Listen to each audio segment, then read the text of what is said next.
जैसा आप बनना चाहते हैं वैसा आप नहीं बन पा रहे हैं, तो जानिए उसका असली कारण गौतम बुद्ध की कहानी से। नमस्कार दोस्तों, आप सभी का हमारे चैनल देव इंस्पायर्ड पर आपका स्वागत है।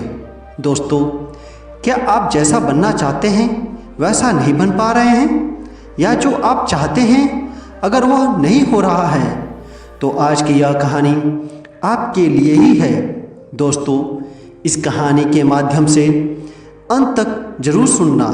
दोस्तों, अगर आप इस कहानी को अंत तक ध्यान से सुनते हैं तो आपको इस कहानी से बहुत कुछ सीखने को मिलने वाला है, जो आपको आपकी लाइफ में बहुत काम आने वाली है। इसीलिए इस कहानी को अंत तक अवश्य सुनें। लाइफ चेंजिंग गौतम बुद्ध की कहानी। दोस्तों, आज आपके पास जो कुछ भी है वो इसलिए नहीं है कि आपकी किस्मत में इतना ही लिखा था या फिर आपकी किस्मत ही खराब है, बल्कि वो इसलिए है क्योंकि आप इतना ही डिजर्व करते हैं। दोस्तों, यह प्रकृति बड़ी ही न्यायप्रिय है। यह उसे उतना ही देती है जितने का वह हकदार होता है, चाहे वह ज्ञान हो या धन। अभी आपके पास उतना ही है जितने की आप हकदार हैं, लेकिन अगर आपको इससे भी ज़्यादा चाहिए तो आपको उसके काबिल बनना होगा। दोस्तों, ऐसा कौन सा गुण है जो आपको काबिल बनाता है? क्या आप उस गुण के बारे में जानना चाहते हैं? अगर आप जानना चाहते हैं तो आप गौतम बुद्ध के जीवन की इस कहानी को अंत तक ध्यान से जरूर सुनें। दोस्तों, इस कहानी को सिर्फ समझिएगा मत, बल्कि इस कहानी को अपने भीतर उतर जाने दीजिए। तो बिना समय गंवाए चलिए कहानी की शुरुआत करते हैं। गौतम बुद्ध के जीवन की शिक्षाप्रद कहानी जो आपका जीवन बदल देगी। दोस्तों, एक बार गौतम बुद्ध को एक सभा में भाषण कहना था, और जब सभा का समय हुआ तब बुद्ध वहाँ आए और बिना कुछ बोले ही वहाँ से चले गए। तकरीबन 100 से भी ज़्यादा लोग बुद्ध का उस सभा में इंतजार कर रहे थे, और बुद्ध के इस तरह के व्यवहार को देखकर सभी लोग बहुत चौंके, लेकिन किसी ने भी बुद्ध से कुछ भी प्रश्न नहीं किया। दोस्तों, अगले दिन फिर से सभा का आयोजन हुआ, और दूसरे दिन सभा में लोगों की संख्या तकरीबन घट गई। इस बार तकरीब 80 लोग सभा में उपस्थित हुए थे। बुद्ध सभा में आए, लेकिन इस बार भी बुद्ध ने वही किया, यानी बुद्ध इस बार भी आए और बिना कुछ बोले ही वहाँ से चले गए। लोग दोबारा से चौंके, लेकिन किसी ने भी बुद्ध से कोई प्रश्न नहीं किया। अगले दिन सभा का आयोजन फिर से किया गया, लेकिन इस बार सभा में लोगों की संख्या और घट गई। इस बार सभा में केवल 50 लोग ही आए हुए थे।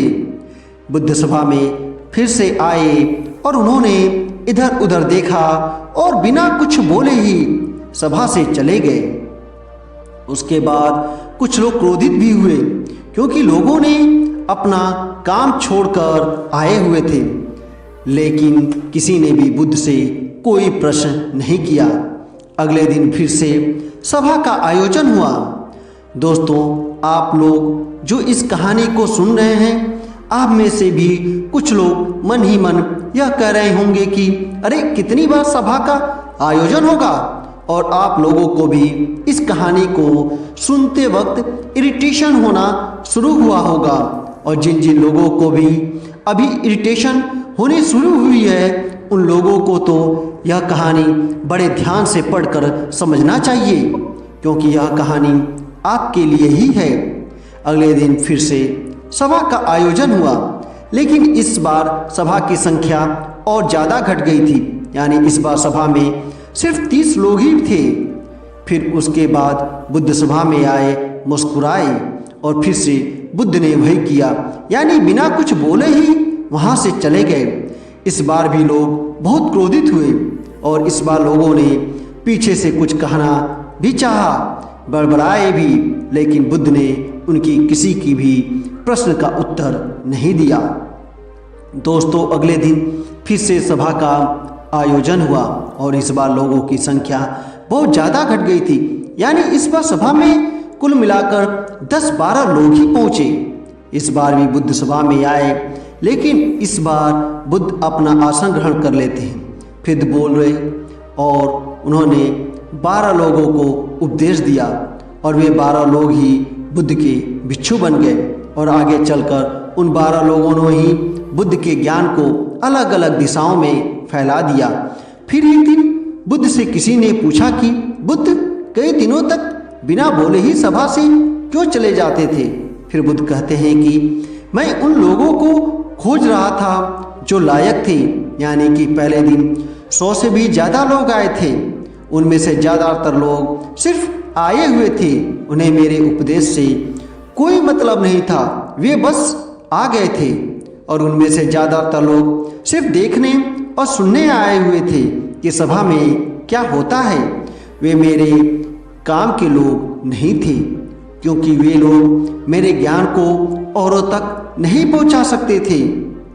मुझे तो उन लोगों की खोज करनी थी जो मेरे ज्ञान को जन जन तक पहुंचा सके। कई दिनों तक सभा से बिना बोले ही मैं इसीलिए चला गया, क्योंकि मैं यह देखना चाहता था कि वे कौन लोग हैं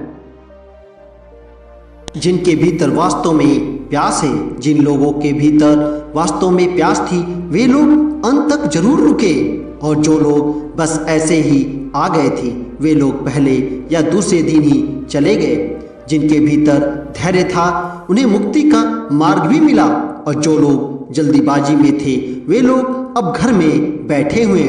सवाल यह नहीं है कि मैं तुम्हें क्या दे सकता हूँ, बल्कि सवाल यह है कि तुम क्या ले सकते हो।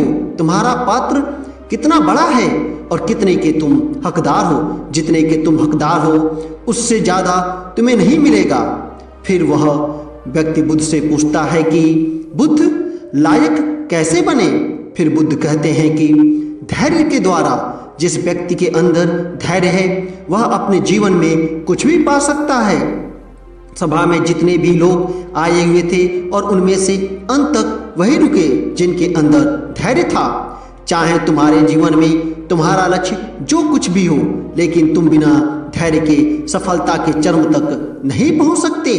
फिर वह व्यक्ति बुद्ध से पूछता है कि कोई व्यक्ति अपने भीतर के धैर्य को कैसे बढ़ाए? बुद्ध कहते हैं कि निरंतर अभ्यास के द्वारा हम अपने भीतर के धैर्य को बढ़ा सकते हैं। जैसे कोई व्यक्ति ध्यान करना शुरू करता है तो उसका मन उसके सामने कई सारे अड़चन लाता है, लेकिन उसका धैर्य उसे एक दिन उसके लक्ष्य तक जरूर पहुंचा देता है।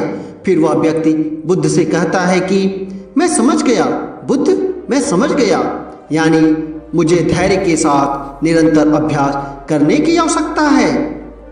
दोस्तों, अगर आपको समझ आ गया है आपके पास वह क्यों नहीं है जो आप बनना चाहते हैं, क्योंकि आप उसके लायक नहीं हैं। आप लायक तभी बनेंगे जब आप अपने भीतर धैर्य को बढ़ाएंगे। और धैर्य कैसे बढ़ेगा? धैर्य बढ़ेगा निरंतर अभ्यास के द्वारा। और अभ्यास कौन करेगा? अभ्यास करेंगे आप। तो फिर करते क्यों नहीं? दोस्तों, खुद से ईमानदारी के साथ एक प्रश्न जरूर पूछिए कि जो आप भविष्य में बनना चाहते हैं उसके लिए क्या आप धैर्य के साथ कर्म कर रहे हैं? दोस्तों, अगर उसका उत्तर नहीं है तो अपनी असफलता के लिए जिम्मेदार आप खुद होंगे। दोस्तों, आज की यह गौतम बुद्ध की शिक्षाप्रद कहानी आपको कैसी लगी कमेंट बॉक्स में जरूर बताएं। चैनल को सब्सक्राइब करना ना भूलें। मिलते हैं अगली कहानी में। धन्यवाद।